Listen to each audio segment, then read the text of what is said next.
সাব্বির রহমান এবং নাসির হোসেনের সঙ্গে অন্যায় করা হয়েছে। বাংলাদেশ ক্রিকেট বোর্ড ডিসিবি যে একটা টুর্নামেন্ট ছেড়েছে 3 টিম নিয়ে। 3টা টিম হলো ধূমকেতু, দুলবার এবং দুরন্ত। সে 3 টিম নিয়ে বাংলাদেশ ক্রিকেট বোর্ড ডিসিবি একটা টি20 টুর্নামেন্ট ছেড়েছে। বাংলাদেশ যেহেতু বিশ্বকাপ খেলবে না, বিশ্বকাপ যেহেতু বয়কট করেছে, সেহেতু বাংলাদেশ ডিসিবি তারা একটা টুর্নামেন্ট দিয়েছে যে টি20 টুর্নামেন্ট মানে 3 দল নিয়ে।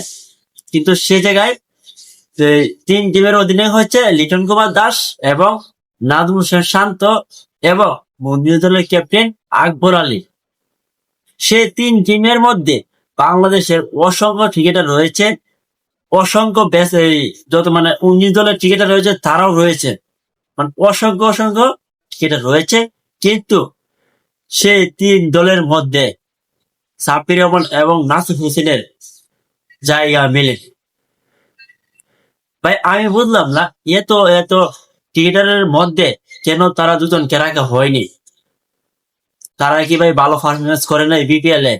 ঢাকা ক্যাপিটালস এর হয়ে তো সাব্বির রহমান খুবই অসাধারণ ব্যাটিং করেছে, নাসির হোসেন খুবই অসাধারণ ব্যাটিং করেছে, খুবই অসাধারণ বোলিং করেছে।